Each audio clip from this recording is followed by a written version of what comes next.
Hello, everyone, and welcome to episode 41 of This Week in Geek. My name is Ren, and I'm joined by my co-host Zach Pope, who just is fresh off of Sundance. How are you doing today, Zach?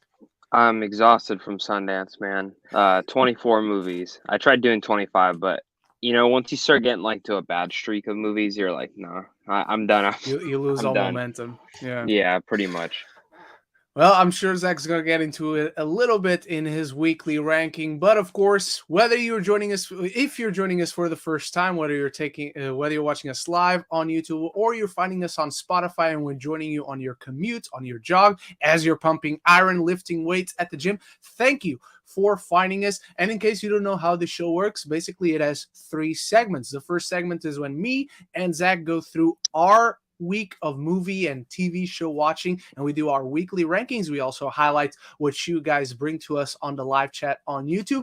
And after that, we go into our main topic. That's the topic you see on the title. That's the topic you see on the thumbnail. And we're going to discuss the Oscar nominations this past week.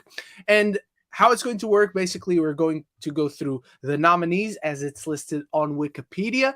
And from then on, we're going to give our thoughts on each of the categories. And finally, perhaps the most fun part of the show, that's the last segment where you give us your questions. There's a community tab post for you to leave your questions, and we'll do our best to get to each of your questions. But if you want to guarantee your question is answered, you can actively support the show as you do it through the tip link in the description or the super chat option. So without any further ado, I'm sure we're going to take a long time to go through those Oscar nominations and talk about what should be there, what is there, and so on and so forth. Let's go into our weekly ranking. And our weekly ranking, I didn't watch too much movies this week. I watched 4 movies and I You watched a lot of binged. shows. You've been watching a lot of shows lately. I've been watching a lot Are of you doing shows. I mean, Succession next? What do you decide? I saw you I posting haven't too. decided. I haven't decided. I think I'm gonna But do everyone Succession is voting for Succession. because it comes back Do in you March. watch That's why. Succession? I've never watched it. That's Yeah, so so I you're like just me. I'll say it in my weekly ranking, but I'm trying to catch up on shows as well. So I think I'm gonna Mhm. do Succession next, then Yellowstone, and kind Ah, of go from yes. there. All right. I'm just like, there's so much I've missed, and I'm like, I need to catch up on stuff. Yeah. So Yeah, I agree. I like you're going to watch Yellowstone. I need to watch Mayor of Kingstown, which is another that is Taylor another one. Sheridan Yeah, show. and then Tulsa King, Yeah. I still want to watch. So Oh, do Tulsa King first, because so far it's only one season, 9 okay, episodes. So yeah, that should be faster. So in last place on my weekly ranking comes Unwelcome. If you probably never heard of this movie, it's for a good reason. It's pretty garbage. The last 20 minutes are really fucking fun. It goes batshit insane. But up until then, it just doesn't work. It's boring. The characters are they're not particularly stupid, but they are uninteresting. And so I went into this film completely blind. I didn't see the trailer. I knew the two main stars. I had no idea what it was about, and it wasn't very good. So yeah. On top of that, I watched this movie, the one I'm mentioning next, based off of a TikTok I saw that basically had one of the scenes from the movie. I'm like, that's a pretty fucking cool scene. I want to watch that movie. I watched 2012's ATM, starring a guy I don't recognize, starring Alice Eve, and starring Josh fucking Peck. It's not a very good movie. It's got I mean, interesting you found it ideas. from TikTok. Yeah, it's got really good direction actually, but the script is quite poor. The characters are particularly stupid, and then it tries to goad you into setting up a franchise like this is not going to work, guys, and it didn't work clearly. So yeah, which is a shame because it's very well directed, but the director hasn't directed anything since 2012, which is Yeah, when this film came out. So the yeah, end of the world was the, supposed to happen in 2012 too. yeah, So exactly. That's true. Maybe it ended for him. I mean, clearly it ended for him. On top of that, I'm going to have You People. This is the latest Netflix movie with Jonah Hill and Eddie Murphy. And for every joke that lands, there's another one that makes you cringe and not in the good way. This is the kind of film that makes Julia Louis-Dreyfus unfunny, and that is a crime as far as I'm concerned. On top of that, I've been watching this show for a couple of weeks, but now I'm one episode away from being entirely caught up. The Legend of Vox Machina on Prime Video. First season, in the first few episodes, I'm like, all right, I like this show. This is good. You get to the second season, this show is fucking amazing. If you haven't seen Legend of Vox Machina, watch it. It's really, really, really good. And you didn't finish Arcane, right? No, I didn't get past one episode. You make it one of those shows that you kind of just watch like in the background. By the third episode, you'll be sucked in, because that's how it was for me. I only watched it because everyone at my work were talking about it, and I'm like, why is this what everyone? If it was like Legend of Vox Machina, because Legend of Vox Machina is like 25 minutes per episode. Arcane is an hour. Oh yeah, I forgot they're an hour. Yeah. If Arcane doesn't get me in an hour, like it's the same. Well, Breaking Bad, I did eventually give it 3 episodes, and I still wasn't into it. Though I see what everyone loves about it. Arcane is just, there's a much better version of this somewhere else. That's what I saw personally. Okay. The Legend of Vox Machina is really, really fucking good. So I couldn't get watch into it if you one, haven't. so that's why I didn't like the first. And three, the first 2 episodes, I was like, yeah, that was all right, but I don't know, man. And then the first 2 episodes are like a 2-parter thing, and then the story gets going on the third one, and I'm like, this I want to watch, and it's really good. On top of that, I finished a rewatch. I was showing it to someone who doesn't have access to the screeners. Finished rewatching the entirety of the first season of The Last of Us. Yeah, I cried again at the same exact point. I bursted up in tears. Particularly in the final episode, there's a moment that is not from the games.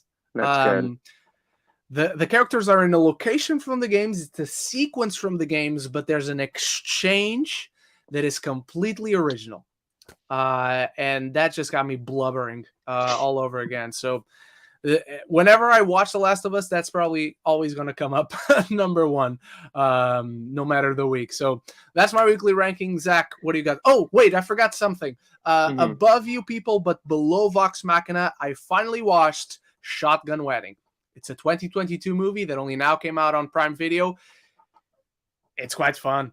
It's actually really enjoyable. I didn't really like it. Well, too much. It is fun, enjoyable, but I was surprised. Like, Jennifer Lopez is a good actress. What is going on? Yeah, it's fun. Doesn't reinvent the genre. If you hate romantic comedies, this is not going to do anything to win you over, but it has fun with the tropiness of the genre. Zach? Yeah, man. So I have seen, by the way, just so you know, I have seen Magic Mike. I can't rank it yet, but I have seen the new Magic Mike. And I have seen a Knock at the Cabin, I can't rank it either, just so you all know. I'm very excited for that. Okay, I'm not going to rank everything at Sundance. I'm going to rank the things that I saw that weren't Sundance, but I'm going to talk about my top 5 from Sundance, just because I have a whole ranking up. So if you want to watch it, but there's a lot of there on the bottom that I don't really need to talk about. I'm sure you've been to film pub. You know, there's sometimes you see stuff and you're like, I'm never going to talk about that again. So at the bottom of my list for the week is You People. That movie was not good. The more I think, I saw it in a theater. They had a screen the day before Sundance, and I thought it was not good. I think there's some good jokes in there. Like, overall, it was enjoyable, but the more I sit on the movie, the less I like it. I think there's a lot of issues when it comes down to, like, it was just so simple. And watching it, I'm like, if this was a show, like a 10-episode miniseries dissecting, like, the culture and the differences of 2 families coming together, there could have been really something special there. You could have had the cringy humor there. No doubt about it. That stuff is real. Like, 100% that stuff is real. So it felt like it was all so rushed. The only reason I kind of believed in the chemistry is because the acting was good from Jonah Hill and Laura London. If it wasn't for them, I don't know if I would have believed in that. So Eddie Murphy's good. Julia Louis-Dreyfus is sometimes really funny in it, and sometimes she's really, really hard to watch. Like, there's a couple jokes in there. I was sitting there, I was like, and it's the material. It's not Julia Louis-Dreyfus. Yeah, it's the material. So it's not terrible, but it is my least favorite film of the year so far. Up next, Shotgun Wedding. Honestly, I thought this was kind of boring. It's enjoyable but forgettable for me. I like Jennifer Lopez in here. I like Josh Duhamel. It's fucking amazing to me that this is supposed to be Armie Hammer originally, but now we got Josh Duhamel, and it's written by a guy named Mark Hammer. I'm not sure if there's a relation there, but yeah. When the credits came up, I'm like, interesting. Yeah, but it's fun. It's an enjoyable 90-minute watch, and you'll probably never remember it afterwards. I was actually a little bit surprised how much less action in the film there was. Like from the trailer, they really sold action. I think maybe that's why my expectations were a little low. Now, I'm going to get into my top 5 from Sundance. So at my number 5 is Fair Play. Netflix bought this movie for $20 million. Out of all the movies I saw, best made movie. This is like the most completed, most best made. I can see why Netflix paid for it. Absolutely going to be a hit, and it's an insane one. Number 4, Sometimes I Think About Dying. Daisy Ridley's return to the movies. She is fantastic in here. And if you've ever worked in an office cubicle, you will very much relate to this. This is what I relate to. So it's very good. Number 3 is Magazine Dreams. Jonathan Majors gave the best performance at Sundance, no doubt about it. Film's a little bit too long, but it's from the producers of Nightcrawler. It has Nightcrawler vibes. It's got Whiplash vibes, and it's got Taxi Driver vibes. So it's definitely a film you've seen before, but Majors' performance is nothing you've seen before. If you weren't on board for him yet, this is like next level. And also, who is that person? Who is that person who is not on board yet with Jonathan Majors? I'm sure there's someone out there.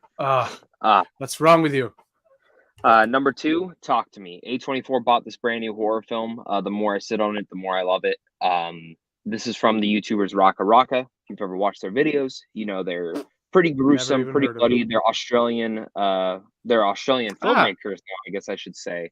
But they have a lot of their YouTube videos are just gory fun. But I was expecting that. I was going in thinking like, oh, this is gonna be like Evil Dead. You know what I mean? Like the whole concept. They find a hand from like a dead gypsy or something like that, and pretty much when they hold it and they say "talk to me," a ghost possesses them for 60 seconds, and it's like a drug-like feeling. But how far can you take that before it gets a little too crazy? But I was actually kind of surprised because it's from the producers of The Babadook, and you can see why. There is an actual deeper emotional story here. It's not just blood and gore. There is blood and gore, but it actually does touch on an emotional story. And by the time I got to the ending, I was like, it's anticlimactic, but I was like, this is actually very clever. Like it's an ending that I actually really dug. So I love the movie. But at my number 1, it's my favorite film of the year so far, and it's called Rye Lane. Comes out on Hulu March 31st. Disney Star March 31st. It's like if Edgar Wright and Richard Linklater had a baby. It's a day in the life romantic comedy about 2 people walking around South London who just got broken up with, and they're just having a conversation. And it's vibrant, it's energetic, it's hilarious. It's just something that like it kind of just tells you that moral of like love kind of just hits you randomly. And when you don't try to force it or go on to like these dating apps like that's when it really hits you. And it's super sweet, but it is really funny at the same time. And I love this movie. So I heavily recommend it. Keep it on your radar. Hulu and Disney were very smart to buy this before its release at Sundance, because this would have gone up fast. All right, everyone. Let's bring up your weekly rankings. Diminishing Scott starts us off, and let me zoom in on this. Number 5, Chicago Med, Fire and PD. Number 4, Power Rangers Time Force. Number 3, Super Sentai Time Ranger. Number 2, Titans Season 4, RIP Titans. And number 1, The Last of Us Episode 2. Nathan Madigan, weekly ranking. Doggone, generic but heartfelt. This is the Netflix one with Rob Lowe, I believe. Junk E at number 3, average sci-fi, cool ideas. Number 2, She Said, well-made, empathetic. And number 1, Anomalisa, rewatch, great stop-motion animation by Charlie Kaufman. This is a movie at the time when I watched it, I felt very underwhelmed by, because everyone was like, this is out of this world, fucking incredible. And I just didn't feel like that. I liked it. I gave it a positive grade overall, like in my head, because I still wasn't reviewing at the time. But yeah. Lady Aaron. Number 2, That 90s Show. Very good show that had some great laughs. And number 1, Elvis. Absolutely love this movie. And Austin Butler should win Best Actor. Gico EP. Number 5, You People. Mediocre. Number 4, All Quiet on the Western Front. Very good. 3, Up in the Air. My favorite Jason Reitman movie. Number 2, The Last of Us Episode 2. And number 1, Sing Street. Drive It Like You Stole It. My favorite song is To Find You on that. Like easily by far, that's the best song in the film for me. But yeah, I don't know if that's my favorite Jason Reitman movie, but it is very good. That's a good list you got there, apart from, well, You People. Jack Alexander. Number 5, Oasis Nebsworth. I hope that's how we say that word. Number 4, Causeway. Number 3, Puss in Boots: The Last Wish. Number 2, The Last of Us Episode 2. And number 1, Gravity. It's been a while since I watched Gravity. I should go back and give it a rewatch. There we go. Eric Thorpe reviews. Number 1, The Last of Us Episode 2. Number 3, The Incredibles. Number 3, did I say number 3, The Incredibles? Number 2, The Incredibles. Number 3, The Whale. Number 4, The Bad Batch. Season 1, Episode 11 and 12. I need to get back on The Bad Batch. I haven't watched anything since the first 2 episodes. Number 5, The Incredibles 2. Number 6, Jack Attack. Number 7, Treason. Episode 4 and 5. The Charlie Cox Netflix show. Number 8, X-Men 92. And there's a part 2. Number 9, Spider-Man 94. And number 10, Velma. Why are you still watching Velma, brother? I haven't even watched anything Velma. I don't know why I'm judging, but just judging from what everyone says.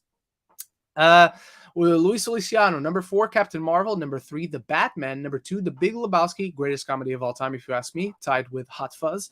And number 1, Reservoir Dogs. The second best Quentin Tarantino movie. It's a great watch. I would put The Batman ahead of The Big Lebowski, if I'm honest. But yeah. The Batman would be my number 1. Nice. Tony Movie Chappie support us with a super chat. Just to let the community know, I actually was in New York and saw Kylie McNeil live in concert. I don't know who that is. Who is the voice of Susie from the anime movie Belle? Oh, okay. I got to meet her and she signed my Belle Blu-ray. That's fucking awesome, dude. That's incredible. And it's a great movie. So if you haven't seen Belle, did she sing a song from Belle? Let us know in the live chat on the Movie Chappie if she sang a song from Belle, because I would love if she sang the A Million Miles Away or something miles away. I don't remember the title of the song right now. But that's incredible, man. Incredible experience that you had. I'm very jealous of you, and thank you for the support as always. That means a lot. All right, everyone. So with that out of the way, let's get into Oscars, because Tuesday was a day. It was not very fun to be on film Twitter at points, but it was better than other years, I might say. So how we're going to do this is that we're going to start at best visual effects. We're going to run through the candidates, we're going to give our general thoughts, and then we're going to say if there's a snub here, if we bump out something for something else, and so on and so forth. So feel free to open a tab on Wikipedia as you watch the show. And Zach, you're going to start us off right now. You have the full thing? All right. So are we going through each thing? Because I can just. I'm sure you haven't seen the short documentaries, the feature documentaries. I haven't seen. So I've seen 3 of the animation shorts. I'll read them out. Good? Is Year of Dicks good? Yes. I want to watch that. It's the second best one, the best one. And you guys know I'm not biased towards Portuguese cinema. Whenever I talk about Portuguese cinema, I talk shit about it because it's so bad. But the Ice Merchants is so good. That's the best one so far. You can watch it on YouTube. It's on the New Yorker channel. That and The Flying Sailor are on the channel. My Year of Dicks, just search it on Google and you'll see the site for the film. You'll have to scroll down a little bit. You see like the poster, the wallpaper, whatever. You see the trailer, and then below that you have the movie. The Horse, the Mole, the Boy and the Fox, or however the order of the title is, that's on Apple TV Plus. And then I can't fucking find the Ostrich movie, the greatest title for any movie ever made. Yeah, and I can't fucking find it. Dude, the way that the way it started with My Year of Dicks. Yeah. And then it's like Riz Ahmed knew what was coming next, and he's like, everyone just laughed at that one. Good? Yeah. It was perfect. So good. All right, so let's get started at Best Visual Effects. And the nominees are All Quiet on the Western Front, Avatar: The Way of Water, The Batman, fuck yes, Black Panther: Wakanda Forever, and Top Gun: Maverick. This is a really good category. I have no issues with any of the nominees, because even when I think weird that Doctor Strange: The Multiverse of Madness didn't make it in, I also don't know what I'd bump out. Like I don't have it in me to say I'd bump out All Quiet on the Western Front for it. Like I really couldn't. And if it was the reverse, it would be the same thing. Like, okay, All Quiet on the Western Front didn't make it in instead of Doctor Strange, but I can't bump out any of the actual nominees. So it's a really good category. You seen I have the no issues with any of these. The video they put together for the VFX for All Quiet? It's insane. That once I saw that, I was like, so 100%. Like, that's why it deserves it. This one. But that said, it's Avatar: The Way of Water. I mean, if Avatar doesn't win this, it'll probably be one of the greatest snubs of all time. Because see, I wouldn't call it snub, but it will be one of the greatest shocks of all time. Like, because you agree, right? Like, what do you think of the category overall, and do you think takes it? Nothing I would change. I honestly, like, just as everyone knows, I wasn't really that mad at the Oscars this year. There's literally one award, one person that should have been nominated. Like, out of anything I could be mad about, there's like one where I was like, we're gonna get there because there's a ton to discuss on that one. But the Avatar, I mean, you know my feelings on Avatar. I love that movie. But I would have nominated Zoe Saldana. But they don't believe in mocap performances, so we'll get to that then. We'll get to the best supporting actress in a bit. If Avatar doesn't win, Zach, who do you think it could go to? Because I think there are only two contenders here to take it, if not Avatar. It's either Top Gun or All Quiet and Top Gun Maverick. Yeah. Yep. Yeah. And even Top Gun for a bit until they actually said, I was like, are they not gonna not nominate Top Gun Maverick because the whole thing was, oh, there weren't VFX when it comes to the plane and all that. Is that gonna cost them? And thankfully it did not. I'm very happy for that. But yeah, this is one of the easiest categories to call. It's Avatar: The Way of Water. Yeah, it's pretty much this and Best Supporting Actor. I feel like are this one's for sure lock, true. But supporting good actors like 85% lock at this point, maybe even 90. Yeah. I agree. Best film editing next: The Banshees of Inisherin, Elvis, Everything Everywhere All at Once, Tar, and Top Gun Maverick.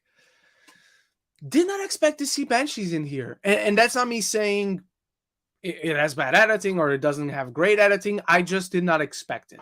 I thought Avatar would get in here. I thought Avatar would get in here. You thought so? But I'll say this. Typically, I think best editing and script are like kind of the indicators for what's going to get, what's the front runner for best picture in a sense. So like these are the top, like one of these 5 movies will be the winner. And I think when you look at it, 3 of them are like the definitive front runners. It's Banshees, Everything, and I think Top Gun's the dark horse. That's the way I'm looking at it now. I'm going very different than you. I'm going there's 2 favorites right now, and that could be Everything Everywhere, which I don't necessarily agree that it should be in this category, even though it has good editing. It also has messy editing in there. Elvis next. Yeah. And I wouldn't feel that way if it hadn't missed the nomination, but because it got the nomination, I'm like, Elvis for best picture. Interesting.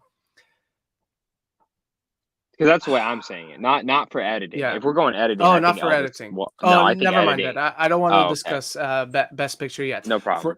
For editing, I think right now it's between Everything Everywhere and Elvis and Top Gun, the dark horse. I would 100%. Love to say Top Gun is the favorite because to me it is the favorite. Like it should win out of these nominees. I think Top Gun probably has the best editing out of all of these, though. And I only say 100%. That because of how much footage they had to sort through. I mean, Elvis had really good editing. I love all the editing in here. Honestly, Tar is the only one I didn't care about the editing for. Yeah, Tar was the one I was like, okay, interesting. Because there are others I would nominate before. You got the editing in The Menu. You got the editing in Women Talking. Like, there are others that I would nominate before Tar. There are others that I would nominate before Everything Everywhere. But this is a tougher one to call. So right now, we both agree then the favorites right now are Elvis and Everything Everywhere. I was surprised All Quiet didn't get in here. Got like everything else but that. Yeah, good call. Good call. Yeah, I would bump out Tar for it. How about you?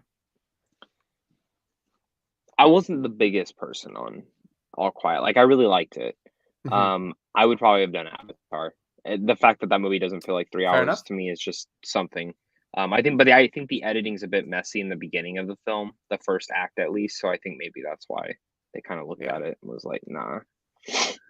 All right, up next, best costume design: Babylon, Black Panther: Wakanda Forever, Elvis, Everything Everywhere, and Mrs. Harris Goes to Paris.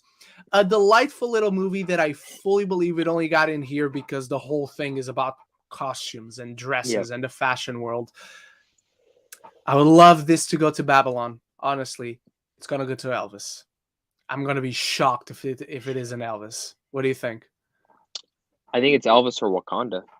I think You think Wakanda? All right. Ruth Carter won the year prior. Yeah, it's Ruthie Carter. That's true. So, good shout. The only other one I think that could be a dark horse in here. I honestly, the only thing that's not winning here is Miss Harris. Everything Everywhere could get it because there is a lot of costumes, specifically how many different designs and specifically what's her face, Stephanie Shu's character wears so many different costumes, but definitely I think it's Elvis or Babylon, with Wakanda being the dark horse and Everything Everywhere maybe sneaking in out. Who would you take out for so let's say Mrs. Harris Goes to Paris is out, who would you put in here? Because I know what I would. Oh, that's tough. The first thing that actually came to my head, weirdly enough, was the Batman. I don't know why. I mean, that's not the one I would go with, but I have no arguments towards that. But I think there's honestly, a good call for the Batman. I think there's Glass Onion. Yeah, that's what I was going to say. Yeah.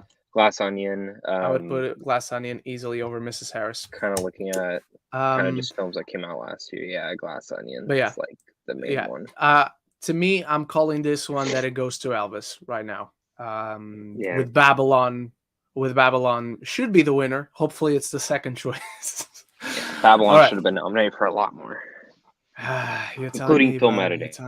Including film editing. Thank you.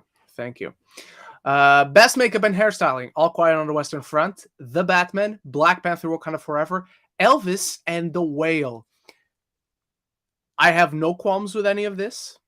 I think there was a good shout for Babylon, but much like in visual effects, I don't know who I take out on this one. Like, I really don't feel comfortable saying I take any of these out. Dude, I'm happy the Batman got in here. I actually think the Batman has a chance of winning this. Like, Colin Farrell. I think it has a chance, but the actual winner is going to be All Quiet. I'm calling this one for All Quiet. So that's where I was going to say. I think All Quiet's the front. Batman is the dark horse, and Elvis is like that next pick. The only thing I'm going to shift is the order of the Batman and Elvis. I think Elvis is second, and it's not. I don't think it's that close, but then it's very close. Like, Elvis and Batman are very close for a second spot. But then I don't know, The Whale. I mean, The Whale could also get into there because of how they transform Brandon. I think the one thing it could cost The Whale for, like, because now everyone is voting for the winners. Like, it's not just the makeup and hairstyling people now. I think the one thing that can cost The Whale is it's one character. It's incredible. It's an incredible makeup and prosthetic suit, but it's one character. Elvis is a lot of characters. Black Panther is a lot of characters. Batman, like, there's a hardcore Colin Farrell makeup, but there's a lot of characters. All Quiet it's all the characters in this, right? So yeah, I think that's what can probably let The Whale down on that regard.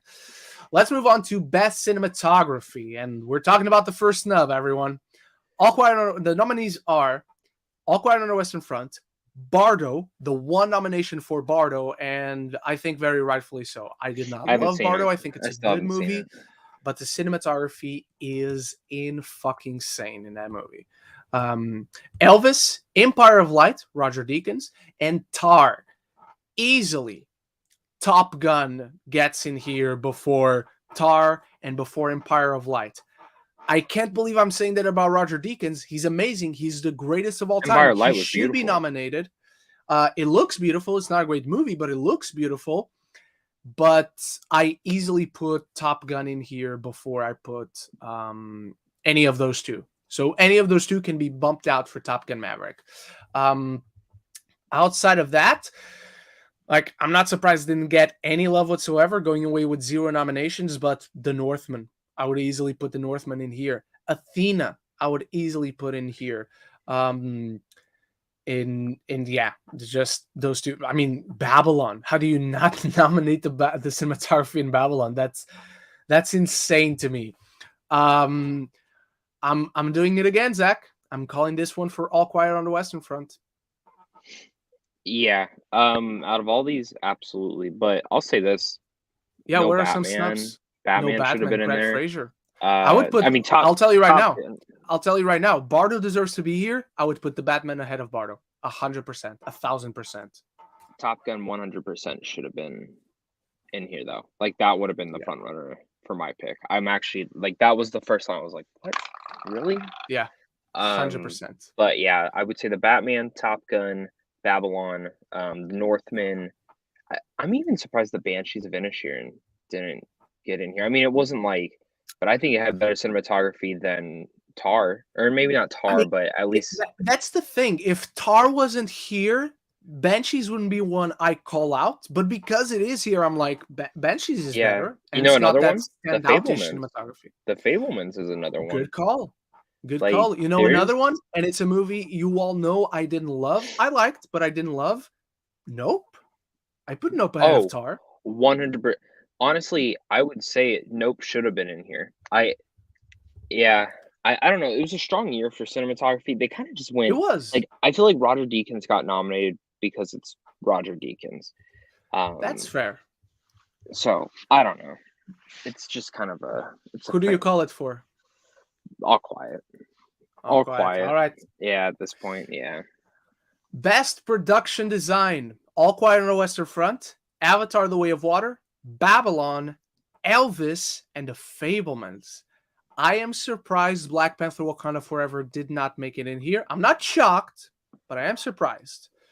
I'm calling this one for either All Quiet or Elvis, but it should be Babylon. It should 100% be Babylon, but I think the two favorites right now, I'm even leaning more towards All Quiet between the two, but I think Elvis has a really good shot of taking it. What do you think? Are there any snubs that he would replace? No, I actually felt pretty set on this one. Maybe Everything Everywhere I would have put in there personally. I mean, the set pieces weren't like the most extravagant, but like the usage of an office building was used pretty well. So it kind of just depends, but I wouldn't change anything here, honestly. As long as Babylon got it in for this one. True. I would maybe, and I say maybe, I would maybe replace the Fablemans with Glass Onion, or even Avatar: The Way of Water with Glass Onion. But this is a really strong category. I really, really like the way this is looking. I did hear, because you know how they do like presentations like behind closed doors for. I heard Avatar's presentation was really good. I'm not sure what they put there or said, but I heard that their presentation was really good. So maybe they get in. I don't know, or maybe they win. Maybe they're the dark horse for this. I mean, who should win? It's Babylon, but I think it's going to be between either Elvis or All Quiet. What do you think? All Quiet. I think it's All Quiet again. To be honest, at the end of the day, All Quiet. I think All Quiet is going to probably win the most awards. I'm with you. I'm with you there. Best sound comes up next, is because now they've mixed editing and mixing. And look, I wasn't happy when they did it, but the board of sound editing and sound mixing, they said they had no problem with it. They were the ones who decide on it, so none of us has any right to have any problem with this from now on. The nominees are, for Best Sound, All Quiet on the Western Front, Avatar: The Way of Water, The Batman, Elvis, and Top Gun Maverick. If this does not go to Top Gun Maverick, I'm blowing a fucking fuse. I have nothing else to say. Like that's my consensus on this. If this does not go to Top Gun Maverick, And no problem with the other nominees. All have great use of sound and atmosphere. It's Top Gun Maverick's award. Zach? Top Gun should win this. I have a feeling All Quiet or Elvis might sneak in and steal it though. Ooh, because I would say All Quiet is the second option. Like that's the second favorite Elvis that is could the dark sneak in horse, there. man. But Elvis is the dark Elvis is a horse. dark horse. I agree. All right, for best original song, Applause from Tell It Like a Woman, which I've never heard of until the nomination came up. Hold My Hand from Top Gun Maverick. Lift Me Up from Black Panther Wakanda Forever. Natu from RRR. And This Is a Lie from every. I can't believe This Is a Life got in. That was a good song, and I didn't think it would get in. I did not realize Everything Everywhere All at Once had an original song. That's my opinion on that. Do you know where it's at? No it's idea. The sequence when the husband's cleaning up the glass and she's sitting in the chair, and it's kind of going back and forth. It's that's the song. Okay. This should be Hold My Hand. Easily should be Hold My Hand. But it's going to go to RRR for some reason that I cannot fathom. I don't understand the love for this song. but yeah. Zach? I'll tell you. No, I think Lift Me Up's going to win. 100%. Really? Yep, 100%. Right. I do not care for that song. I loved it. I loved where they put it at right at the very end. I love the way it works in the I like the song more in the context of the movie over the song all on its own. But I still don't care too much for it. Do you want to know why Not To got nominated though? Because the FYC screening was in the Chinese said no, theater. I meant yes. Have you seen the videos of people like dancing? I saw. Yeah, I mean that's why I would have walked out of that theater really fast. I would have. One of my friends who saw it, someone shot like poppers and stuff. My friend was at that screening. But you think it's gonna be Lift Me Up? Who do you think should be? Is it Natu for you? No, Lift Me Up. Lift Me Up. Oh, you think it should be? I still think it's the best song of the year. All right. All right. Yeah, I like Hold My Hand, but I wasn't huge on that one personally. All right. I hope it surprises people, or it's either going to be one of those two that nobody ever heard of, like in 2019, where the Elton John song came out of fucking nowhere and won. Yeah. Best original score. The nominees are All Quiet on the Western Front, Babylon, Banshees of Inisherin, Everything Everywhere All at Once, and The Fabelmans. And if Justin Hurwitz does not win this, I'm calling it a night. Right here. I don't care how early on it comes. I will call it a night. I will close my laptop. I will go to bed and sleep reasonable hours. Because it's insane. Like, I don't know. You're actually going to stay up and watch the Oscars? You're not just going to wake up and look? Yeah, most likely I am. Yeah. Everything Everywhere All at Once. I don't remember the score whatsoever. Banshees of Inisherin, movie I love. Don't remember the score whatsoever. Fabelmans, it's John Williams. The same reason that you mentioned for Roger Deakins. John Williams makes a score. He's going to get the nom, and deservingly so. He just doesn't necessarily deserve the win. This is Justin Hurwitz. 1,000%, 1,000,000%. I'm calling it right now. What do you think? If Babylon does not win this, I will be pissed. I'll tell you that right now. Are you calling it a night too? I mean, I'm gonna react to that. This is how my night's going. I'm gonna watch the first hour. I'm gonna watch the Last of Us finale. Then I'm gonna stop watching the Last of Us finale after it's over, and then go back and watch the Oscars. But Babylon, I mean, dude, I know the Batman wasn't on the short list, but that's another one that should be on here. That's the second best score of the year. I would put it right behind Babylon. Same. Like, it's just kind of like baffling to me. I don't know. Like, I don't even really remember the other ones. Like, Babylon's is on repeat in my head. I remember Fabelmans, but that's, again, it's a John Williams score. Of course you remember it, but Babylon is... I don't even remember that one. All right. Have you seen any of the... You haven't seen any of the animated shorts, right? I haven't seen any shorts or docs. Okay. All right. I will just quickly go through the animated shorts because I have seen 3 of them. I've seen My Year of Dicks. I've seen an I haven't seen that one. I've seen the My Year of Dicks, Ice Merchants, and The Flying Sailor.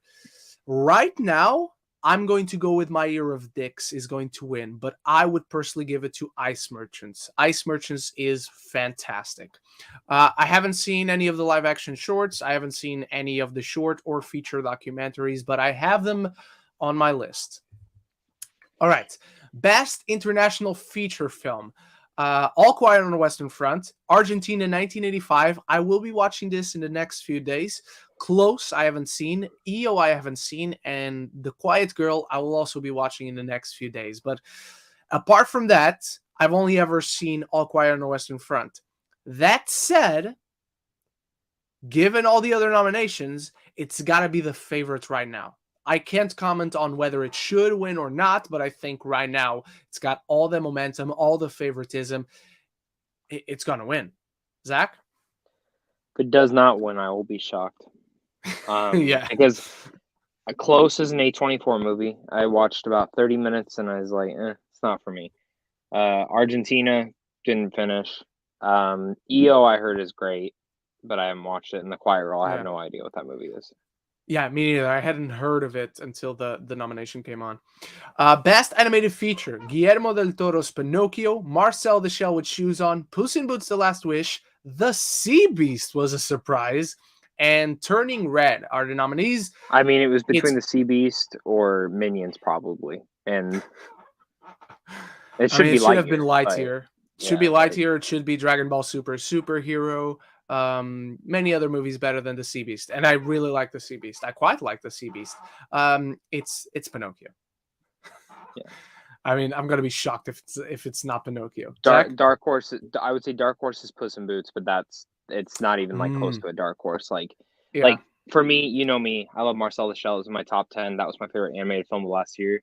I would love to see it win just because of how different and unique it was and kind of the story behind it. But it's Del Toro's Pinocchio. Yeah. Like 100%. If it's not Puss in Boots, probably the Dark Horse just because of the box office. Maybe a lot of parents didn't really like Pinocchio because, again, it is everyone voting now, not just the animated feature category. So Turning Red, happy that got in. That was a really good movie. But yeah, no, I'm not mad by anything on this. I just think the Lightyear should have been in there over The Sea Beast. All right. Best Adapted Screenplay. All Quiet on the Western Front, Glass Onion and Knives Out Mystery, which I'm so happy to see here. Living, Top Gun Maverick, and Women Talking. I'm so happy to see Top Gun on here. And then two of my favorite scripts of the year made it on here with Women Talking, Glass Onion. Yep. Other than that, I wish my other favorite script of the year would have made it in here with Bones and All. I would have easily chucked out Living for it, or even All Quiet on the Western Front. And it is a great script. This is a tougher one to call, but it is between Women Talking and All Quiet on the Western Front, I feel. And I feel right now, either of them could take it. Zach? I think this is Women Talking's one. I hope so. That's the best. I needed to win something year, personally. I think that's the best script of last year, at least from dialogue and standpoint. I'm kind of pissed that none of the actors got in, but we'll talk about that. It's insane. It's insane that they didn't. But I'm gonna tell you what. I think it's between those two. But I would love Top Gun Maverick to win. Yeah, same. 1,000%. That would be incredible to see. It got I don't think it's out of the realm of possibility, but I don't think it's probable. So yeah. Best Original Screenplay. The Banshees of Inisherin, Everything Everywhere All at Once, The Fabelmans, Tar, and Triangle of Sadness. I don't know what this is. I still haven't seen Triangle, so screenplay. Yeah, here? This was an outlier. I think Everything's gonna win this one. I think Banshees of Inisherin is gonna win this one, or that one. I mean, it's a Martin McDonagh script, and then all actors are nominated. So are the ones for Everything Everywhere, though. Yeah, that's true. That's true. I mean, to be honest with you, Martin McDonagh is a favorite. That's the thing. Yeah. To be honest with you, the Academy, that is. It's gonna go script. Between those two, it's really gonna be script, picture, and director, with of course, we'll get to director and talk about it. But I think Spielberg, of course. So. Yeah. Right now, I feel Banshees is gonna take it, and the second option would be Everything Everywhere. Best Supporting Actress. Now it's going to start getting hot in here, guys. Best Supporting Actress: Angela Bassett, Hong Chow, Carrie Condon, Jamie Lee Curtis, and Stephanie Hsu. We are going to get the first Academy Award in a major category for an MCU movie, and rightfully so. This is the best performance in that entire movie. A movie filled with 6 or 7 great performances, but Angela Bassett is so commanding in that role. I think she's totally gonna take it. I have no problems, but a shout out to Carrie Condon in Banshees of Inisherin. She grounds so much of the emotionality of that film. While the spotlight is mostly on Colin Farrell or Brandon Gleeson, and they are our leads, she anchors so much of what that film is about. I think she's gonna win. She has been my favorite for a while, but the momentum is all with Angela Bassett, and it's a fantastic performance. So no arguments here. What do you think? It's tough. The only one on here is Jamie Lee Curtis should not be on here. I still do not like. It's awesome that she got nominated for her first time. Don't get me wrong. I don't get it. Like, why? Like, she stapled something to her head in the movie. Like, and I'll say this: Hong Chow is nominated for the wrong movie.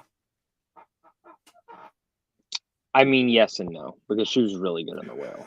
She's amazing in The Whale. But she's I would have loved for her excellent clip in the to menu. be. I would have loved for her clip to be. It's tortilla. It's tortillas. These are tortillas. But I mean, this is the first year where I would not be mad at 4 of these winning, whether it's Angela Bassett, Hong Chow, Carrie Condon, or Stephanie Hsu. My 2 personal favorites were Angela Bassett and Stephanie Hsu. They're tied for me. They're my favorite supporting actress performances of the year. I don't know. I'd be mad at 2. I'd be mad I wouldn't be mad if 2 of them won, and it's the 2 I mentioned. Fair enough, but I don't know. It's Angela Bassett to win. It's not all just right.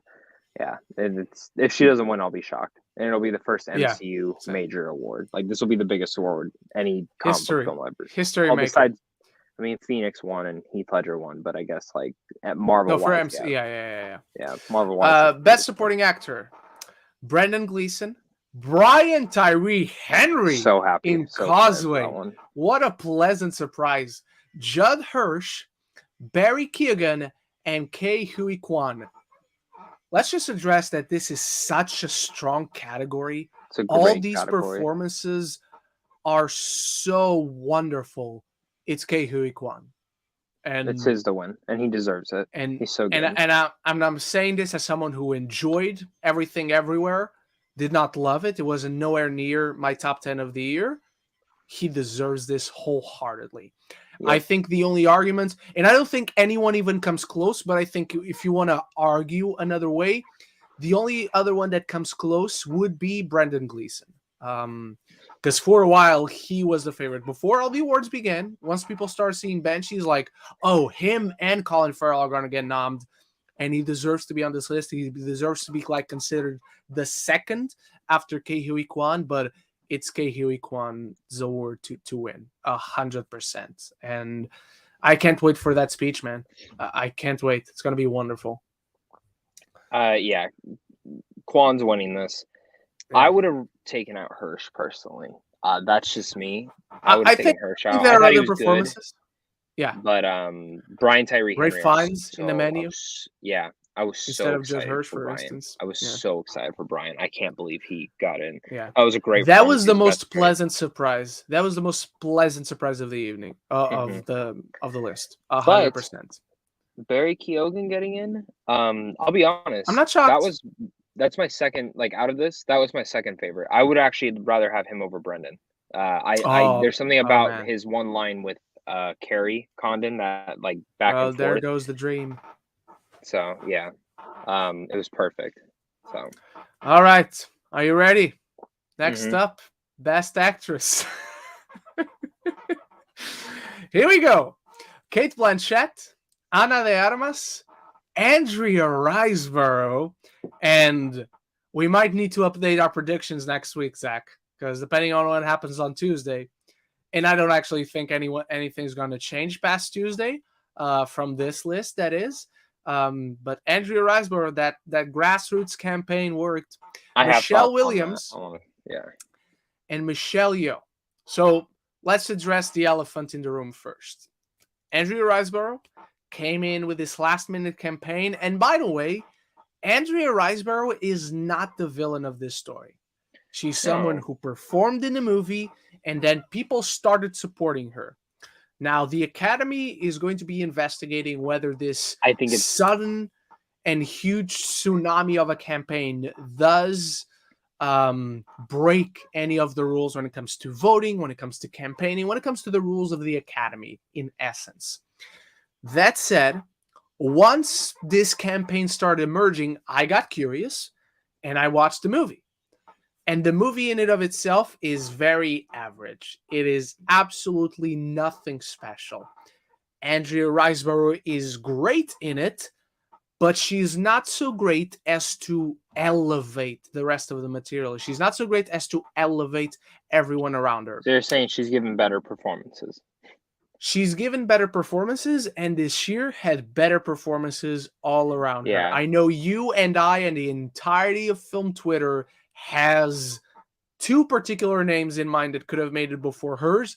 But before you go into the actual names, just what are your thoughts on this performance, on the campaign itself, on what's about to happen on Tuesday? If Andrea Riseborough loses her Oscar, well, her Oscar nom, she shouldn't not. She should not, because I agree. Studios pay a fuck ton of money to market these movies. The only thing I would say is, I think whoever voted for her to be nominated, there should be some way of viewing. Did they actually watch the movie? Or did they just do it because their friends were saying them?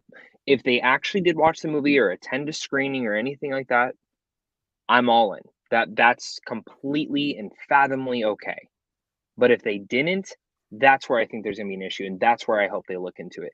Because you can't say, because I know some of the actors they were paying out of their own money to get, theaters and stuff like this out there. That's fine, because Netflix every year spends a stupid amount of money on hardcover gigantic books that are like $400 each to send to people. Like, every studio does it.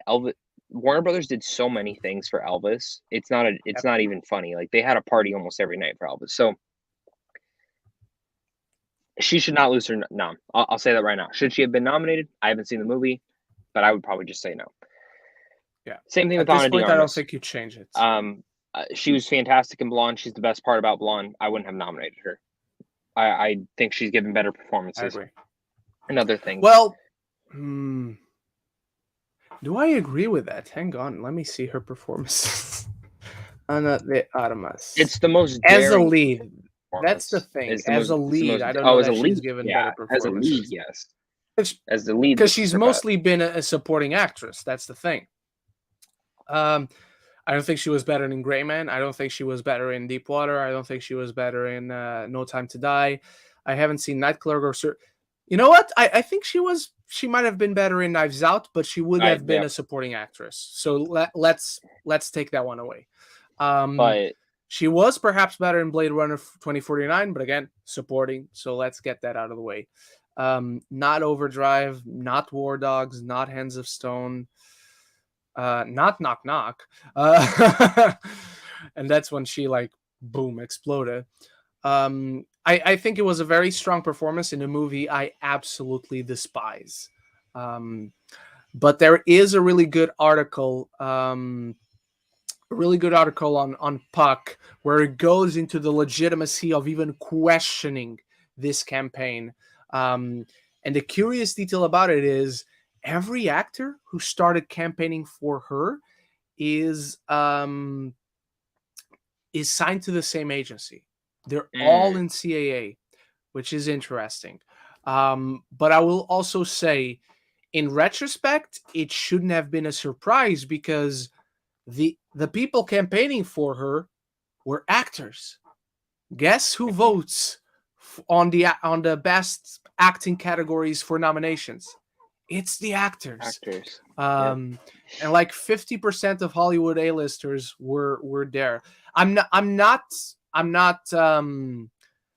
100% sure, like, not everyone who voted watched, and a lot of people just saw, oh, Charlize Theron, Amy Adams, and this person and that person, blah, blah, blah. They're all campaigning for her. She must be really good. Let's vote for her.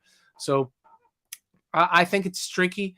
I agree with you that easily those are the two that I would cut out of the category, and I would put Danielle Deadwyler, who would have been my number 2. She was my number 2 best lead performance by an actress ahead of these nominations, and then Viola Davis for The Woman King.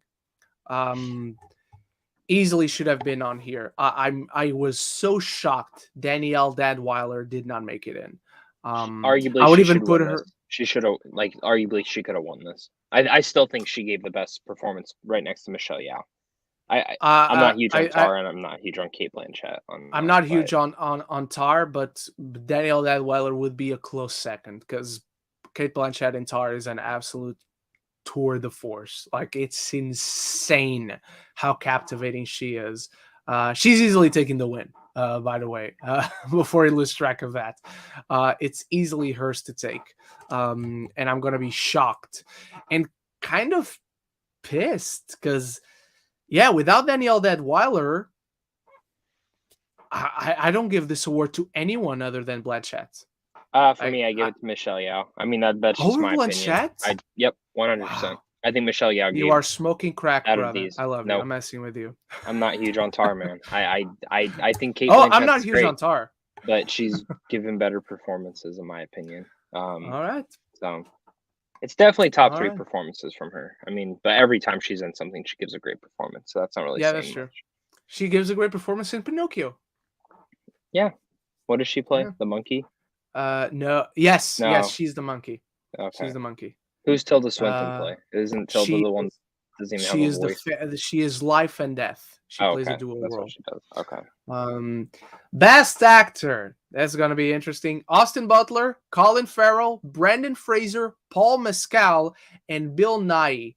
There are 2 performances here. Well, Bill Nighy is sensational. I haven't seen Living, so I don't have an issue with him getting in. Paul Mescal, I just don't get it. I do not see it. I do not see it whatsoever. Alexander Skarsgård in The Northman, for instance, should have been on here. They didn't I would even put film. Focus features no, shit with that film. I would even put Skarsgård ahead of Nighy, but because Nighy does deserve it less, I'm just talking about the one I don't feel belongs in this group, personally. And Paul Mescal, to me, did not give that great of a performance. Really good in the movie. One of the few aspects I like about After Sun. It's Austin Butler, man. It's Austin Butler. Colin Farrell is a close second. I could see him taking it, but yeah. For me, so Bill Nighy, I haven't seen. I need to watch Living. Paul Mescal, he was the best part about After Sun to me. And I thought him getting nominated, I was like, that's cool. That's pretty much what I said. I was like, that's cool. I'm happy he got nominated. I would have kind of low-key liked Tom Cruise to get in. That's just me. Yeah. But I'm not mad that Paul got in. I think he's a wonderful, good actor that's really coming up, but he's not going to win. Like, there's no doubt about it. He's not winning. Yeah. It's a 3-way thing. Really just depends on campaigning. It really just depends on what other award bodies start to give it. But it's between Austin, Colin, and Brendan. But right now, we've seen Austin get one. We've seen Colin get one. We've seen Brendan get one. I think Brendan's last speech, though, at the Critics' Choice, really kind of shoved that up there. It's going to be tough. I'm not really ready to call any of it. I still think it's a 3-way tie right now. I mean, you can reserve the right to change your mind closer. Yeah. I'm going to do a preview on my channel. I'm sure you are going to do a preview on your channel. Right now, I'm feeling Austin, but it could change in the next few weeks. gut feeling says Brendan right now, and I only say it because of that last speech. That speech went viral. That was everywhere. Where Austin, there's also this thing of, I think sometimes, and I know the Academy's changed over the years. Maybe I'm just thinking the old mindset. Austin's still very young. There's a chance, and most likely, he'll be nominated again. He'll get nominated. I hate that excuse. And I hate it too. That excuse. I hate it too. It's just maybe I'm just thinking the old mindset of the Oscars. Because that shouldn't be the mindset. It's the best performance. Doesn't matter the past. Doesn't matter the future. Yeah. Who gave the best performance this year? That's the only thing they should think about. But I think who gave the best performance is still Brendan Fraser. That's just my opinion. I think he gave the best performance of last year. I can't argue that. It's just like I wouldn't be able to argue Austin gave the best one. Colin gave the best one. Like, dude, those Colin's are the three, so right? Good. That might be my favorite Colin Farrell performance. Can you see a big shock in Bill Nye taking it? Like when Carey Mulligan. Everyone was like, "Oh, it's Carey Mulligan," and then Frances McDormand came in last minute, last second and won. I don't see it as a probability. I think there's like a 2% chance it could happen, but I don't think it's not like the year when Glenn Close was up for that one movie, The Good Wife, which she's exceptional in. Yeah, but it went to the right person. Yeah, I definitely went to the right person that year, but no. Because that was Olivia Colman's year, right? Because that was perfect. One of the greatest speeches ever. Dude, she was so shocked. She was so shocked she won. Best Director, Daniel Kwan and Daniel Scheinert for Everything Everywhere. Schneider. Todd Field for Tar. Martin McDonagh for Banshees of Inisherin. Ruben Östlund for Triangle of Sadness. And I sound really bad. Like, I like Triangle of Sadness. It's just the bar for everything else is so high. And then Triangle of Sadness just for me, it's like, how did Triangle of Sadness get Best Picture, Best Director, but not Best Supporting Actress for Dolly? Yeah, like, I haven't seen best it, but screenplay. How did Edward Berger for All Quiet not get in here? How did how did Damien Chazelle not get in here is another conversation, but he should have. How did Baz Luhrmann not get in here? Baz is kind of the weird omission here, if I'm being honest. Yeah, 100%. 100%. Because I would, I mean, again, I haven't seen Triangle. I might watch it and be like, oh my God, I love this movie. I know people who this is one of their favorite films of the year. Edgar Wright even said it. I think Edgar Wright put that this is one of his favorite films of the year. So I'm not surprised. For here though, honestly, I think anyone could win here besides Ruben. I genuinely, I think Todd Field could steal it. I think Todd Field could steal it. I think Everything Everywhere and Banshees are battling it out, and this is one we're going to be able to call better during the night. You don't think Spielberg? I think Spielberg is a third option, like that could sweep in there. But right now, I see this as a two-way battle. Then depending on what they nab up until this point, then we can kind of get a better idea of where it's going. Let me ask you this. If Everything Everywhere starts sweeping every other category, do the Daniels take it? Or do they do the thing that sometimes they do, where they give one the script, one director, and then one of them gets picture? That's the thing. It could be that. Because you just never know how they're going to give Martin the script. I have a feeling they'd rather give Martin. I think they're going to give Martin script for sure, 100%. And I think it's a better script. I think the director is more between the Daniels and Spielberg at this point. I think the director then depends on how the performances go. Okay. Because I think like as we called it, Ke Huy Quan is the one performance who's going to win it for Everything Everywhere, and everyone else in Banshees is going to come as a very close second. But because it's going to come very close second, and it's going to get overall better appreciation than the rest of the performances in Everything Everywhere, he's going to nab director over the Daniels. Mm-hmm. I agree. So yeah. All right, and finally, Best Picture: All Quiet on the Western Front, Avatar: The Way of Water. I mean, James Cameron. I would put him ahead of Ruben, 100%. I was Joseph Kosinski. I would put him ahead of Ruben, 1,000%. I would put him ahead of Todd. I would put him ahead of literally everyone else in the category. Sarah Polley, 100%. Great direction. All right. Best Picture. All Quiet on the Western Front, Avatar: The Way of Water, The Banshees of Inisherin, Elvis, Everything Everywhere All at Once, The Fablemans, Tar, Top Gun Maverick, and Triangle of Sadness, and Women Talking. Babylon should be here ahead of Triangle. What else? The Whale I would put in here ahead of Triangle. No, he did get a Best Picture. Never mind. I'm going with a heart on this one, Zach. It's gonna be between what we just said on Best Director. It's gonna be between Banshees and Everything Everywhere. I'm gonna go with Top Gun. I'm gonna go with a heart here. I don't think it's completely out of the question. No, that's my number one. Okay. But yeah. So I, at this point, think Everything's taking it. Which, you know my feelings on that movie. I adore that fucking film.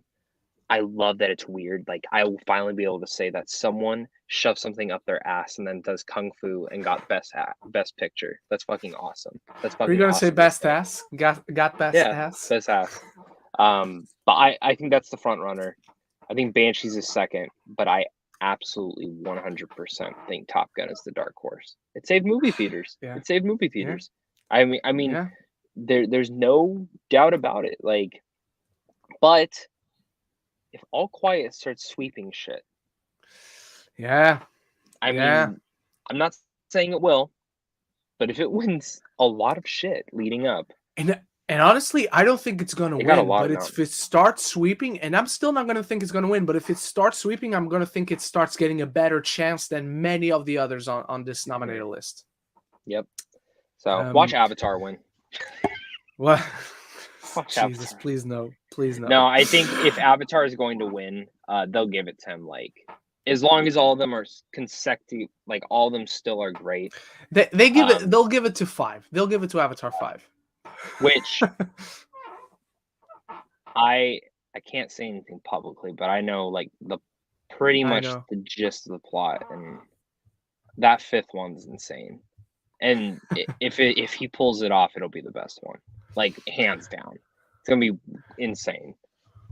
All right, everyone. And that's how we're calling the nominations right now. That's our thoughts on shocks, surprises, what we put in, what we take out, and how we think the night is going to go as of right now. So don't forget to come back near the time of the Oscars and watch our previews, our final predictions, and whatever we're going to call those videos.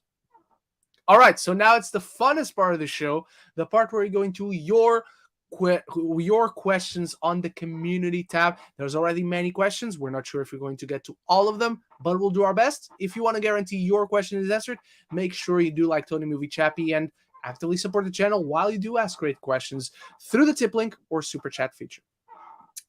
All right. We start with Lady Aaron. Zach, did you enjoy the Sundance Film Festival this year? Was it a good year for the festival? Yeah, it was good. I won't go any more deeper. I'll just plug my ranking I did because I kind of talk about that. But I think this is the best year since my first year at 2020. 2020 is still my favorite. Maybe that's just because I got to go in person. But yeah, it was a good year. I wish I couldn't see Flora and Sun in past lives, but those weren't digital. So. All right. What are your thoughts on the Academy starting an investigation because of Andrea? Oh, okay, we already addressed this. What are your thoughts on the Shazam trailer we got for? What are your thoughts on the trailer that we got for the new Shazam movie? It's a second trailer, so you know my answer. Yeah. Zach, what do you think? On first watch, exciting. Exactly what a second film looks like. Bigger, bolder, weirder. Definitely following a lot more Shazam comics. Like, you can tell they got a way bigger budget, which makes me a little bit nervous. Not gonna lie. Because after I watched it one more time, I sat there and I'm like, it seems a little too big, and that's what they're trying to sell it on, and not the wit and the humor of the first one. And I'm getting a little nervous that they're not going to have that. But I think that's just Warner Brothers marketing, if I'm being honest with it. So fair enough. We'll see. I don't want to get any further, so you know stuff. So that's why. Thoughts on The Last of Us getting already renewed for a second season? Not already. They took their sweet time. It should have come out after the premiere, but you saw my weekly ranking. You've seen the review for the entire season on my channel. You saw the review for the first episode. I couldn't be happier. Zach? It was already a done deal when they finished the show. Yeah. Like, I'm not joking. Like, probably. The reason I know this is because Pedro signed on for 2 seasons. I know for a fact he did. So, I mean, most actors always sign on, but that's the they thing. were pretty much told them like the season 2 is a greenlit. Like, and from what I've heard, they're already almost done with the season 2 scripts. So awesome, as it should be. Hurry that shit up. Give it to me next year. Soon. Lady Aaron also asks, I know that Babylon would easily be your favorite score of 2022, but if you create a list for your remaining top 5 best movie scores of 2022, what would the remaining ones be? We kind of mentioned that, like Batman. Yeah, the Batman, Top Gun Maverick would be up there. So those are the few. These list questions are always hard when you don't have like a list to look on. Thor: Love and Thunder has an awesome score. Everything Michael Giacchino did, even the shitty Jurassic World Dominion, has a great score. Yeah. This question is for Zach. Can you believe that we already have over 1,000 Pokemon? And if you could have a Pokemon as your partner, which one would it be? I know the answer. What is it? It's Gengar. Yeah, thank you. You know. So you would start with a Ghastly. Hang on, let me focus the camera. Yeah. If I didn't go Gengar though, I would go. Can I choose a legendary or is that too big? Sure. I don't make the rules. I'd go Lugia. Nice. Fly around my fucking thing. Love Lugia. That's my favorite legendary. Also for Zach, what is an Oscar nomination snub that still angers you to this day? Daniela Deadweiler. Fair enough. I think that's the biggest one. I feel like there's probably another. Oh, Jake Gyllenhaal for Nightcrawler. He should have won that year. Ooh, good shout. Good shout. He should have won that year. Since January is coming to a close in a couple of days, is this January the best one when it comes to movies being released? Again, I answered this last week. Off the top of my head that I can remember, absolutely. We got several good movies this January, which is more than we can say for most, if not all, Januaries. So yeah, Zach? No, because Kraven was supposed to come out in January and it didn't, and it could have been another Morbius. Yeah, maybe we're gonna get fucked up in October when Kraven does come out. Zach, who are the 3 directors that you think create movies just for you and why? I was gonna say someone, but he's kind of canceled, so I don't want to say his name. Ooh. I was gonna say the Toy Story director, but his new movie Luck sucked. I mean, I didn't really like it. Denis Villeneuve's number 1. Every film of his just like hits me and speaks to my brain. James Cameron, for some reason, and honestly, like M. Night. I don't know. M. Night's just like I don't love a lot of his movies, but his movies that I do love, like Signs, that like just hits me like really well. I'm so excited for Knock at the Cabin, and hearing your reaction yesterday made me very excited. I think you're going to love Knock at the Cabin. Yeah, and hearing what a lot of people are saying about the ending, it's probably the same as the book. I have a feeling on.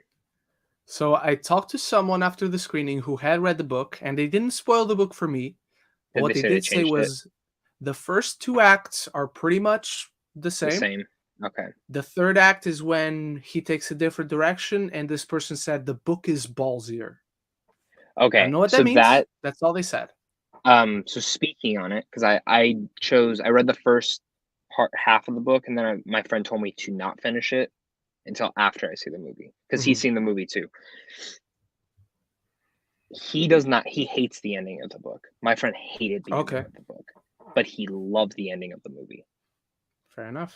So he said, even though the book is more ballsy, he goes, the book is more, and you don't say anything if it is this way, but he says the book is very open-ended, and it pisses him off.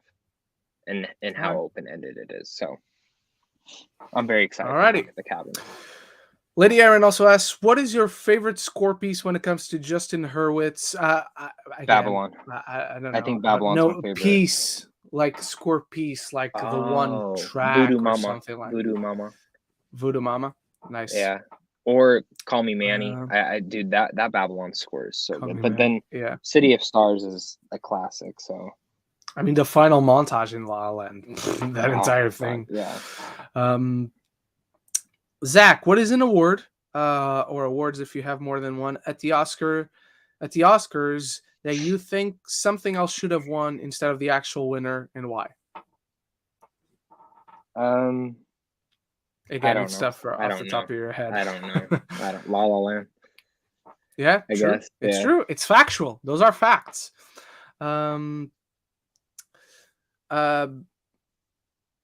Okay, this is for you, but Lady Aaron says I can answer too. Why can't Of the we all best just answer these? of the best original, a lot of these are from last week, but since you weren't here, she's asking again. Of the best original song winners of the 2010s, which one is your favorite winner of the category and your least favorite winner? See, this is one from last week, and my answer, off the top of my head, no idea. If you're trying to go back more than 2 years, my brain doesn't work that way. I'll tell you that right now. Overall thoughts on the best picture lineup this year? It's really strong. It's better than last year's, because last year's they had 3 movies I did not think were good. This year, all good movies. Yeah, I have no qualms with this year. Avatar got in, so blue people for the win.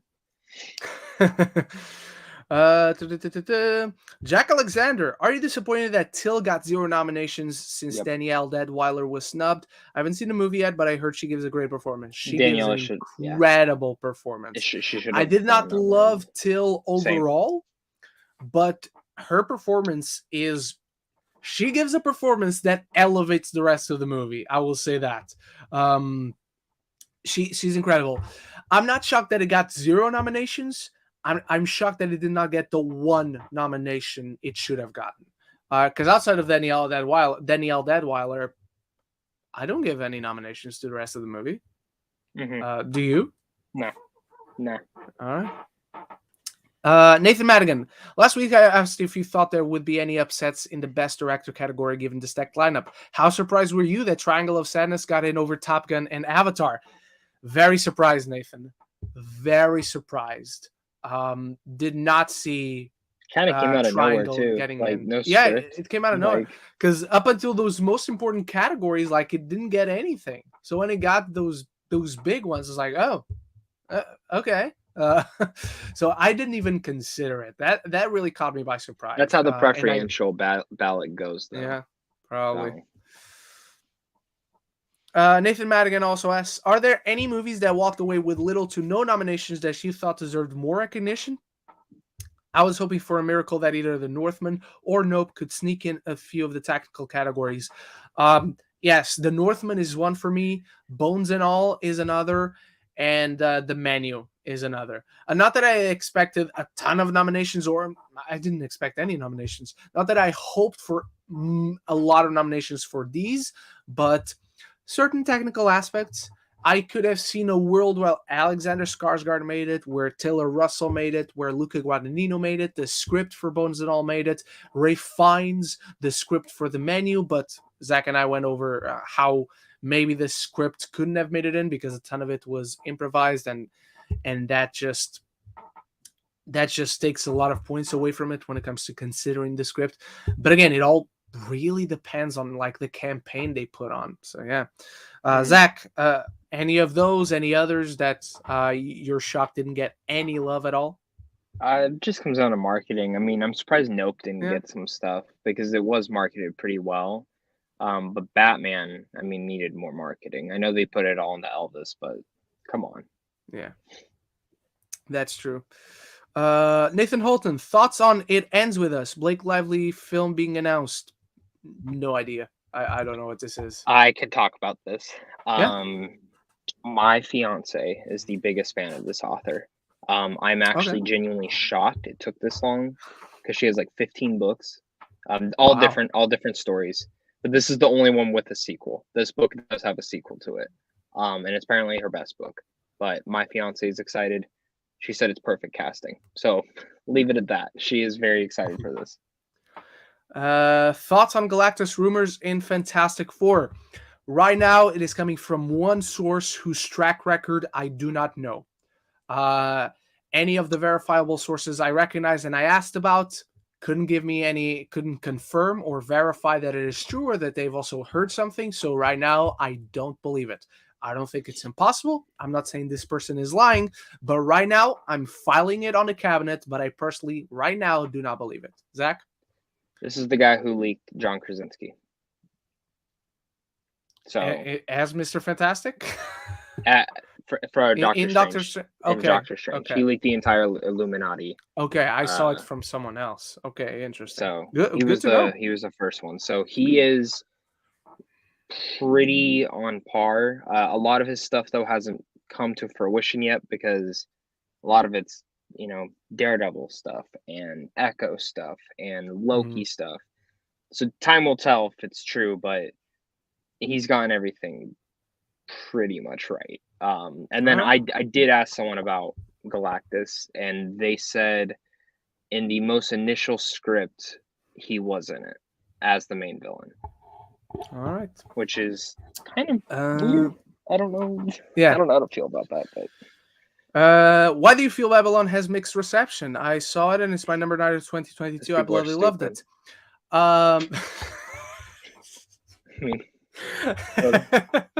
That's the easy answer.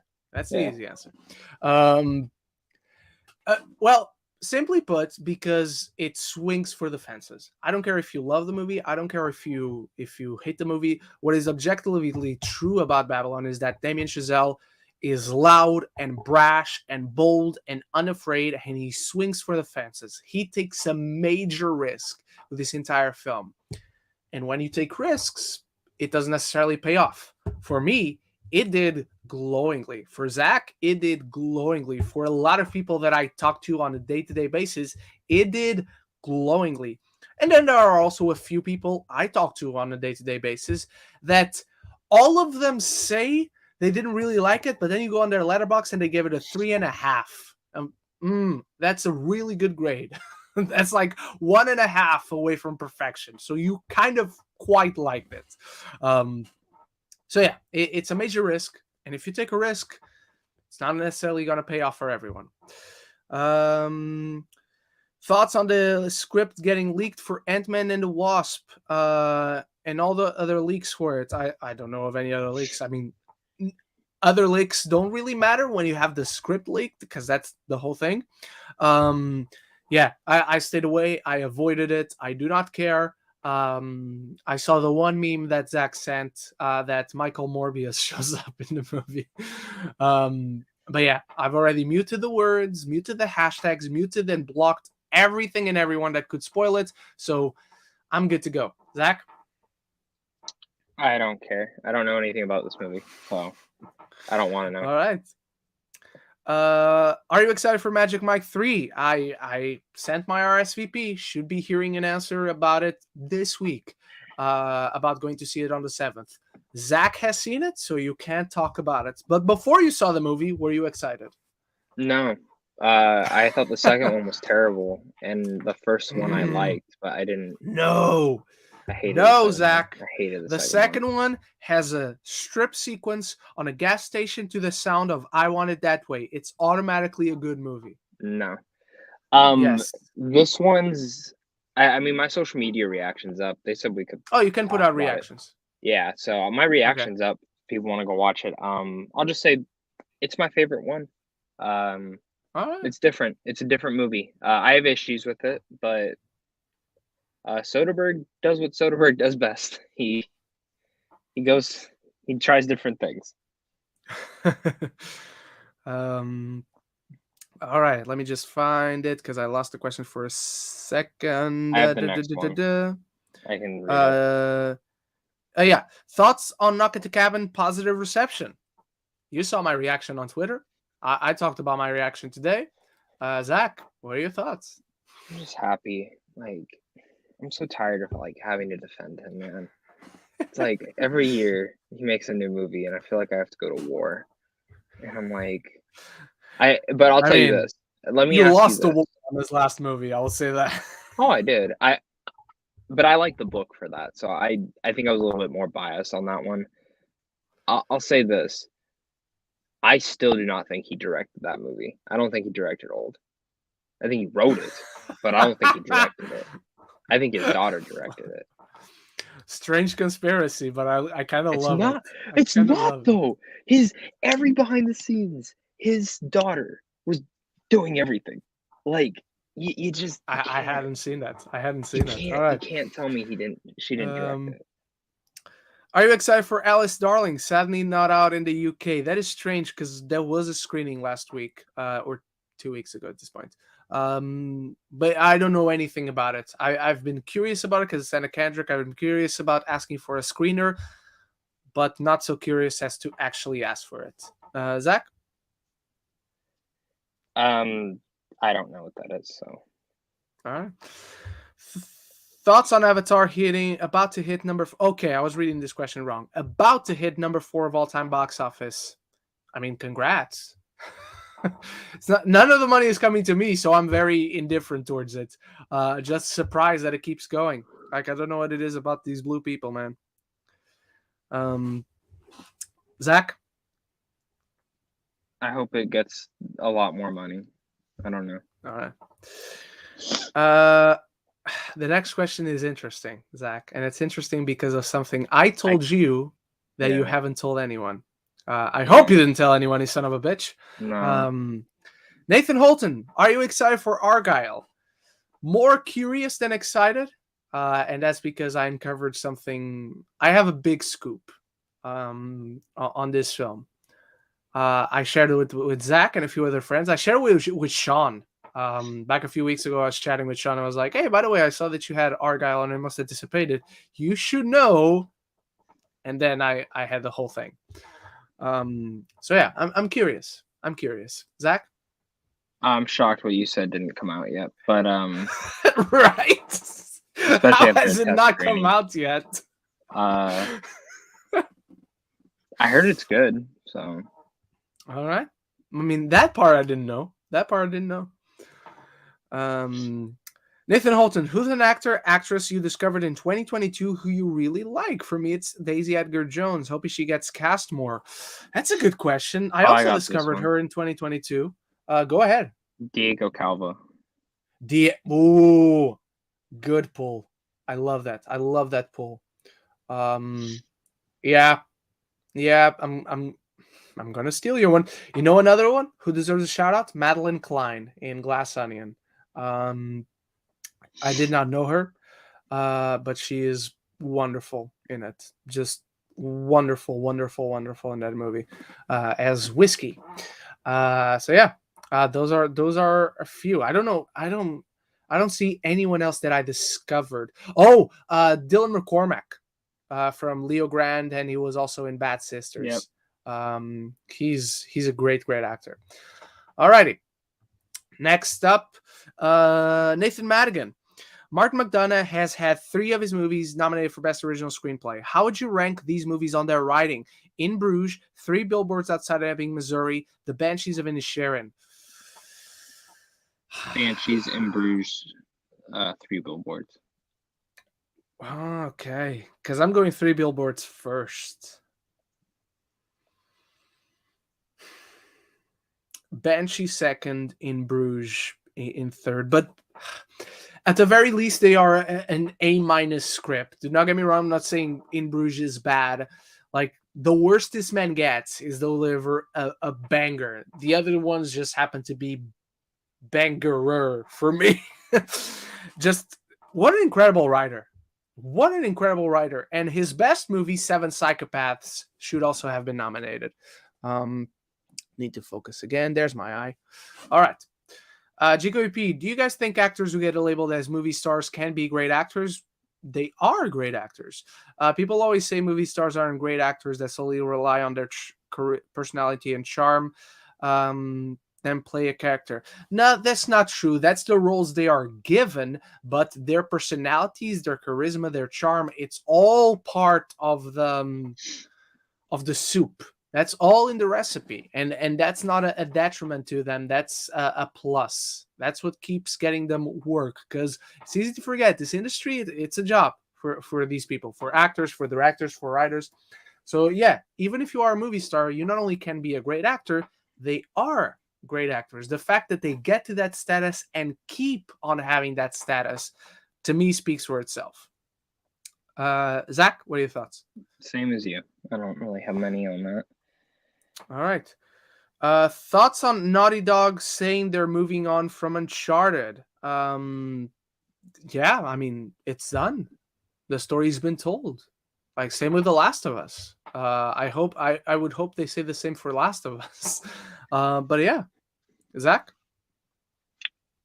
I mean, it's done for Naughty Dog, but they're making another one. I don't like the worst kept secret at Sony. Yeah. So. Geek, Ren, I got a suggestion of a fan cast for Fantastic Four. What about Megan Fahy for Sue Storm? She was Theo James's wife in the White. Oh, okay, the White Lotus season 2, and she was really good. I thought she was really good, but that's the only thing I seen her in. And I'm not saying she couldn't be. Like, if I saw 4, 5, 6 other projects with her, maybe she would give me that, depending on the roles themselves. But just in the White Lotus, I didn't get that personally. So to me, I don't see it right now, but I also don't think it's like a bad casting choice. If she was announced, I'd be like, okay, interesting. She showed them something that I haven't seen, but that's because I've only seen her in one project. Zach, you haven't started White Lotus season 2 yet. Nope. All right. So I have no idea who this is. What are some performances in the past that got snubbed from the Academy that you wish got the same amount of support as Andrea Riseborough? Same amount of support Andrea Riseborough got for her nomination. Daniel Dadweiler, Jake Gyllenhaal, Toni Collette, Lupita Nyong'o for Us. Ooh, good shout. Emily Blunt for the Quiet Place. Millicent Simmons for A Quiet Place Part 2. Ryan Gosling for First Man. Like, that was insane how that didn't get nominated. A lot of how First Man did not get nominated. Pattinson for Good Time. Ooh, nice. No, he was nominated. The entire cast of Parasite. Specifically the dad. Yeah, I can see the dad 100%. All right. Thoughts on the Oscars airing the same night as The Last of Us finale? Kind of pisses me off. I'm not missing that finale, so I gotta miss the Oscars. I mean, I feel sorry for everyone who did not get a chance already to watch The Last of Us, but also I feel sorry for the Oscars. You're really putting yourself on the tightrope here.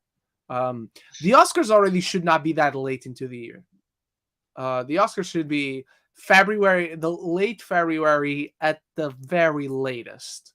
Like, you're already stretching it if you are late February. We got the nominations this week. We should be getting the Oscars around Valentine's Day. I agree. So yeah. I think they're taking a major risk, and I don't necessarily think it's going to pay off for them. Zach, do you have anything to add? No, they're just stupid. It's dumb. All right. Last of Us series already greenlit for season 2. How do you feel? We already talked about this one. By Emily Sin Scott, by the way. I did not shout out his name. Emily Sin Scott, that's that one. GQP, how much you guys want to bet they're going to make a bunch of jokes about the slap at the series? Awesome. Money I don't have.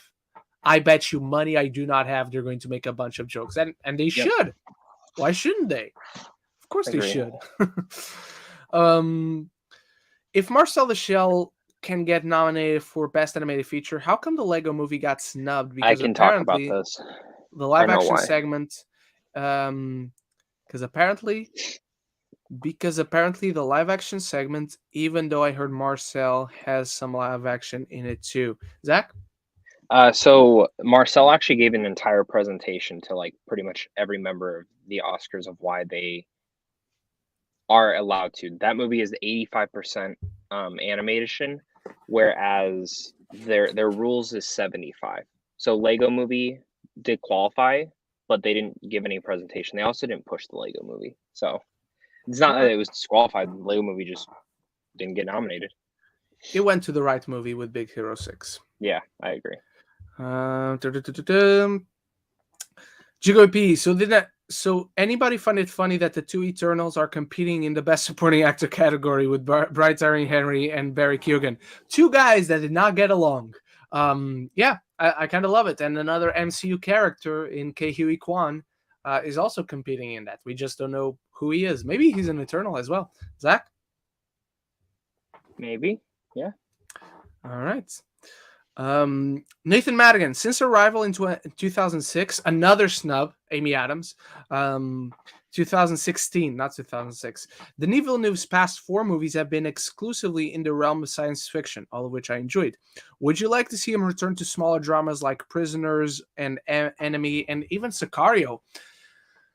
I think he's really knocking it out in the park on a transcendent level with these major, enormous sci-fi blockbusters. But I'd be curious to see him returning a little bit to his roots, like Christopher Nolan. Oppenheimer is a major movie, don't get me wrong. It's enormous, but it feels more akin to his earlier works. These smaller stories, character driven. Not that he stopped being character driven, but you know what I mean. Zach? He can do whatever the fuck he wants. I don't care. I'll watch it. I don't care if it's big or small. Because at the heart of these big stories, they're still intimate. So. Debbie Scott, how is James Gunn dealing with all backlash? He has money. He doesn't care. I mean, yeah, he's got a good job. He makes all the decisions. Like, I don't know if you mean any specific kind of backlash, but he's been getting backlash ever since he became a name. So he's used to it. He's a champ. He can carry it on. He got fired by Disney and rehired. He's fine. He got getting fired by Disney was the best thing that happened to him in the long run. Think about that. How many people can have that in their CV? Yeah. Dominican Scott, what are your expectations for Shazam 2? Do you think they will continue him? I have no expectations for Shazam 2 because I don't really care much for the first movie. Do I think they will continue him? No, I don't. Not at all. Zach? If they do, feel free to answer the expectations question. I think it'll be good. Just as good as the first one, if not better. Test screenings were all very positive. That's why they kept pushing it back, because they want the film to succeed. That's why they didn't want it coming out in December right next to Avatar. Smart fucking choice. But yeah, will it continue? Probably not. All right. Dominican Scott, is it a big missed opportunity for Black Adam and Shazam not to be on screen together and going in this reboot direction? No, because we'll probably see. There are a lot of missed opportunities. There are a lot of missed opportunities with the DCU dying, but Shazam and Black Adam not sharing the screen is not the biggest of them. It's nowhere near the biggest of them, because as much as I know these characters, Zach knows these characters, a lot of people who read the comics know these characters. They are B-list characters. Even, no, they're B-list. They're not C-list. But they're B-list characters. They're not major names in comic books. So yeah.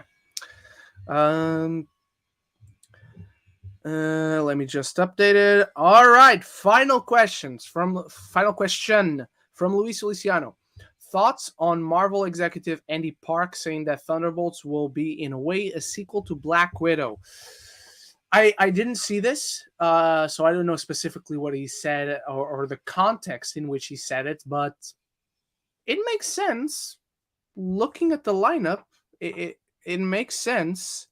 So yeah, I haven't thought about it. It has the same screenwriter. Let's just put it that way. But I am not shocked. It has the same screenwriter. Okay, that makes sense then. Yeah.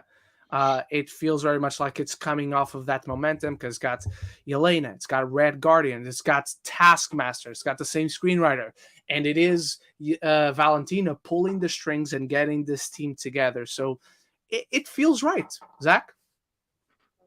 I'm hyped. So I got nothing more really to add to that. I'm hyped for it, man. I like the Thunderbolts.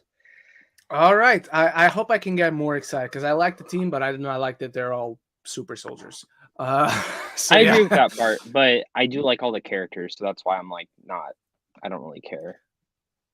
All right, Give us this everyone, team first. So. and that does it for this week in Geek episode 41. Thank you so much for joining us, whether you joined us live on YouTube, whether you're listening to us on your commute, on your jog, you finished smashing that iron, you're now taking a shower, you're listening to our soothing tones as you're washing that sweated hair, the sweated body of yours. Enjoy. This is going on an awful tangent. Enjoy the rest of your day. Enjoy your weekend if you're watching us live. Thank you for your great questions. Thank you for your support. Special shout out to Tony Movie Chappie. And we'll be back next week, maybe, to talk about that fucking DC slate that never comes. So you can find me at Ren Geekness on YouTube, on Instagram, on Letterboxd, on Twitter. A lot of great stuff coming this week. Knock It to Cabin review that lifts. The embargo lifts on Wednesday. I want to say, Wednesday. So yeah, we'll see you there. Zach, what you got coming up? Knock the Cabin review, M. Night Shyamalan ranking, and if James Gunn does announce the slate this week, I have 3 videos planned for that. So look forward to that. All right.